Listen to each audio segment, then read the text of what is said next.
Good morning mga kabuchi! Welcome to our channel. So today is week number 23 of year 2025 and this is our garden diary. So for today's episode mga kabuchi, we're going to harvest our ginger because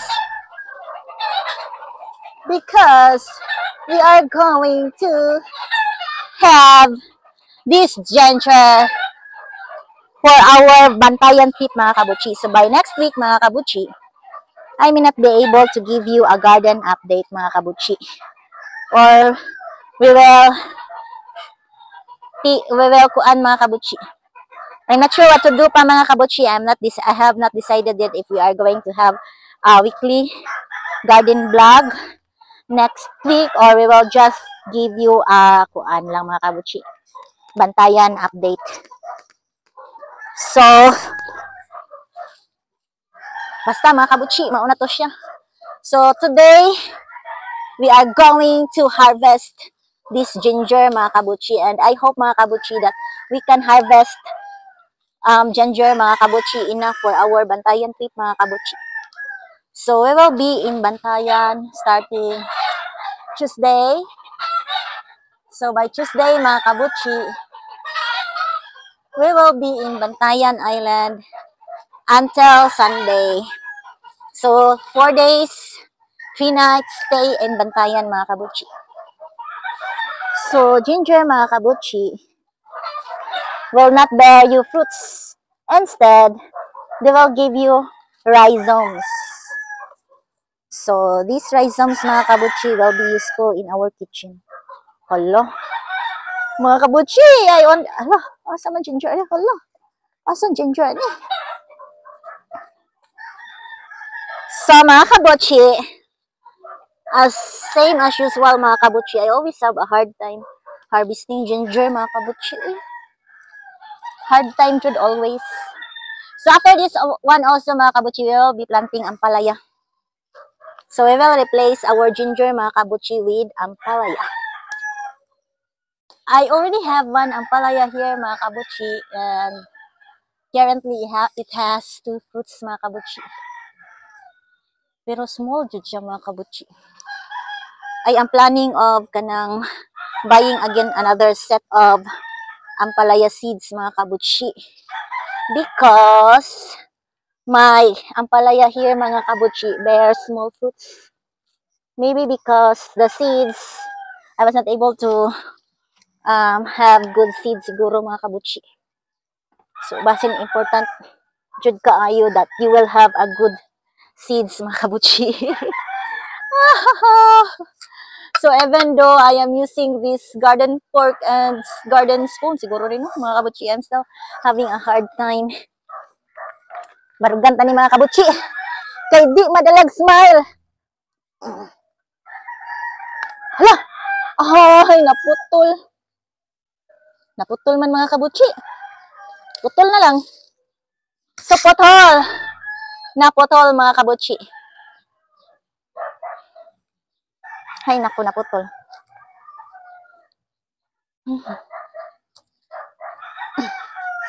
Di ada diri ang kuan.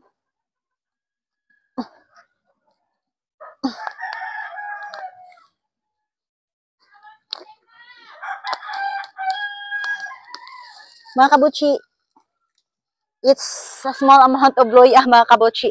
I don't know if this is enough for our kuan mga kabuchi, for our consumption in Bantayan, no? I think this is not enough. We will plant this one mga kabuchi. So mao ni siya. So I need to have a knife di ay mga kabuchi.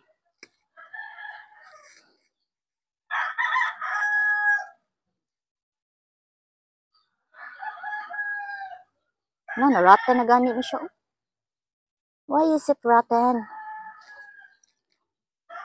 So, we will clean this up first mga kabuchi. I will get some knife.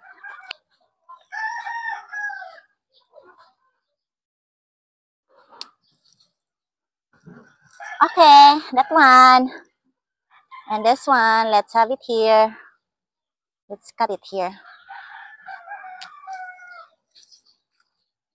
And this one too. Ay, hala. Nakuan man. Na-over. So I think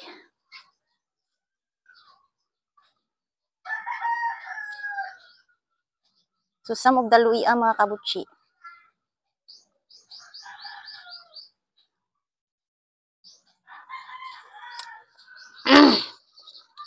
So I don't know if this is okay, kuan enough na mga kabutsi no for our consumption for 4 days. I will ask my sister later if this is enough or we need to find another source of luya mga kabutsi, maybe store, because my luya plants here mga kabutsi are still young, and you know it took me more than a year mga kabutsi to harvest this one. Really, that's long. Okay, so my brother will be, I'll show this to my brother mga kabutsi.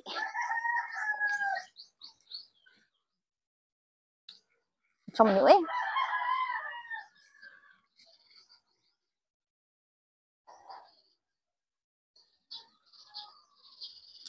Let's plant this one mga kabutsi. Luya. So grabe kayo ang mga gamot sa luya mga kabutsi. So they have, their roots will be as big as this one mga kabutsi. As big as an earthworm mga kabutsi. So aside from the rhizomes mga kabutsi, they also grow roots mga kabutsi. So before, when I was young, I thought that the rhizomes were already their roots. So it's not good mga kabutsi.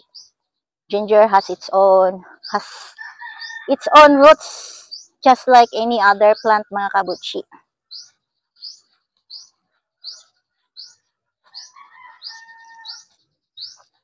So I hope my sister will say that this luya is enough mga kabutsi, because we don't have any mature luya plant here in the area mga kabutsi.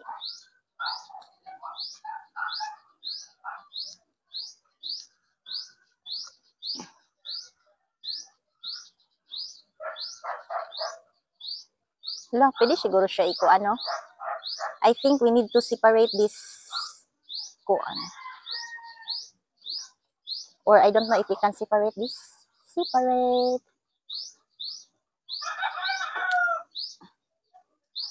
Yeah, hala. Isang din ang kutsilyo sa akong sister dayo eh.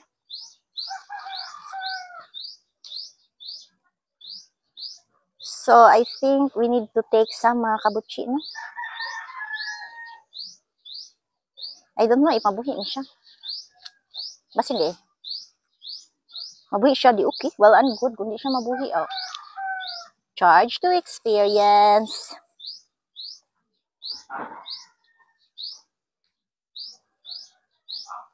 Nagpilit siya dahil sila.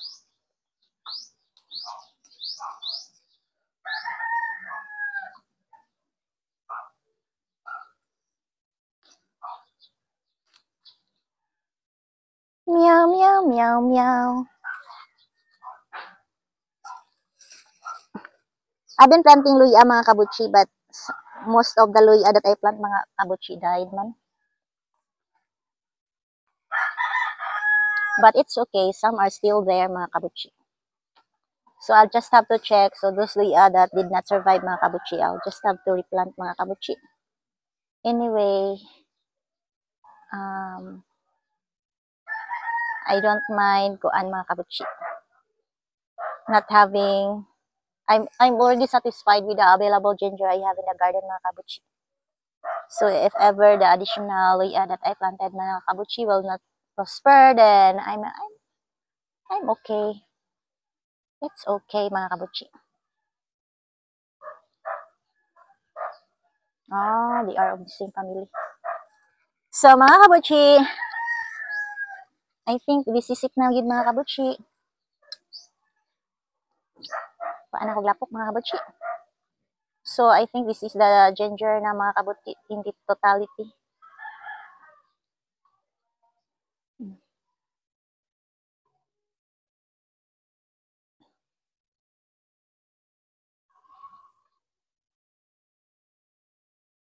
So This is the all the ginger that we have, mga kabuchi. Uy, matagak. So I think this is now the end of our video, mga kabuchi. Thank you for watching. Bye-bye.